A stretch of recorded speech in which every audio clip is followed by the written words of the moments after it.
pagka magpapasko, kung kailan 20th, 23rd, or tutok na, doon mo maisipan, ay magpalitsyon kaya tayo. Paano kung wala kayong pera? Yung iba walang pera. Yung iba mong kapatid walang pera. Yung asawa mo hindi nakapag-ipon. So, kaya lang nakaplano tayo.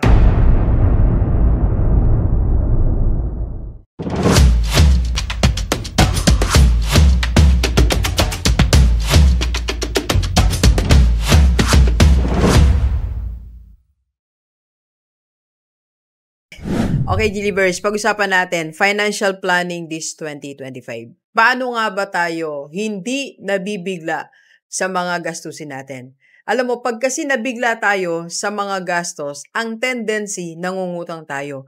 At pag nangutang tayo, dun na nasisimulang nasisira ang budget natin. Dun na tayo unti-unti na nahihirapang makabayad ng mga bills. Dun na tayo nahihirapang mag-budget ng pera natin. Kaya napakahalaga na meron tayong financial planning, okay?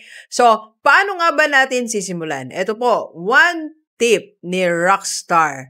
Dapat alamin natin ano ang mga monthly happenings, monthly activities, monthly celebration, monthly expenses. Yes, tingnan mo po yung calendar mo, okay?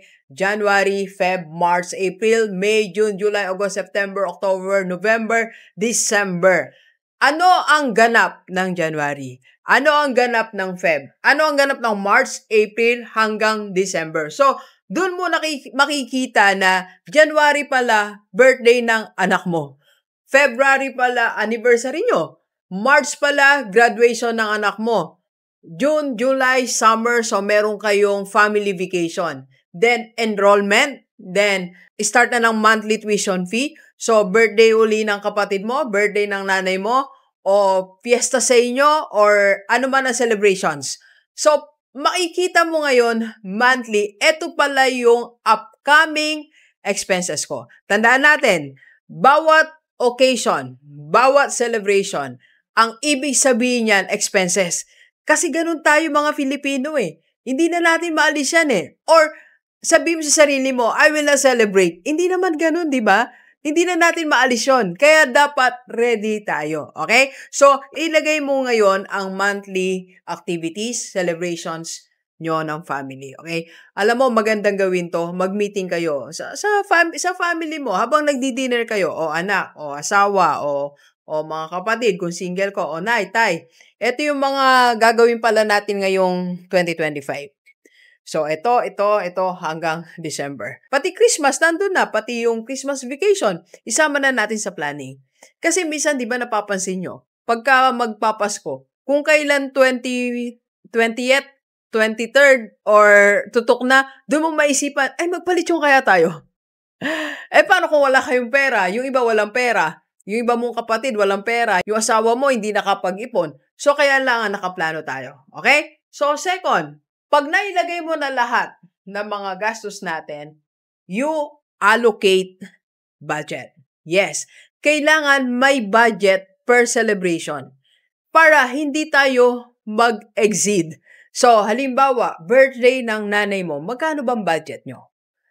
Christmas, magkano bang budget mo? Alamin mo na rin, magkano ba tuition fee mo monthly sa anak mo? Magkano ba yung enrollment? For example, magpaparegister ka pala ng sasakyan. Parang si Tera, registration na yata namin ngayon. So, ilagay mo, magkano? Or, pa-change oil na pala ng iyong, sasakyan mo. So, magkano siya? Or, bayaran ng amilyar. So, marami tayong gastos and you allocate. So, lagay natin month, tapos lagyan natin ng activity, celebrations, or whatever. Then, budget. Okay? So, meron ka na ngayon 3 column ng table. Pang-4, pero bago yan, magkape muna tayo. Kape po tayo, Gilivers. Okay, pang-4, pero bago yan, I'm inviting you to attend our free webinar on practical money management para mas matutunan pa natin paano tayo mag-budget, paano mag-allocate ng budget per activity or per celebration natin para hindi tayo mabigla at mabaon sa utang. Okay, PM lang sa personal FB nito. Kaya po ang aking personal FB, dyan lang kayo mag-message. Tapos tatawag ako. Pwede nyo subukan ngayon. Click nyo na yan. Sabi mo, Doc, pwede mo ba akong tawagan? Tatawagan ko po kayo. Okay? Number 4. So, meron ka ng month, activities, then meron ka ng budget, and last po, source. Okay? Saan manggagaling yung budget? Saan manggagaling ang pang-tuition fee ng anak mo? Saan manggagaling ang pang-celebrate ng birthday ng nanay mo? Magko-contribution ba kayong magkakapatid? Galing ba yan sa ipon mo? Galing ba sa sideline mo? Dapat nakalagay ang source para malinaw po siya. Okay? So, in that way, maayos na execute ang mga bagay. So, for example, magse-celebrate, mag-anniversary ang parents nyo. So, meron kayong 5 magkakapatid. Ang budget nyo ay 100,000. So, tig to 20,000 kayo. Para matagal pa, for example, June pa o July, birthday ng nanay ko, July. So, January pa lang, alam nyo nang magkakapatid that you have to contribute 20,000. Okay? So, in that way, walang nabibigla, walang sisihan, at lalong walang nagkakatampuhan. Okay? So, Gilibers, simple reminder lang yan ni Rockstar. Financial Planning 2025. Huwag tayong mabigla para iwas utang. Let's go, let's go. Kape po tayo. And please subscribe na po sa aking YouTube channel and sa ating FB page. Let's go.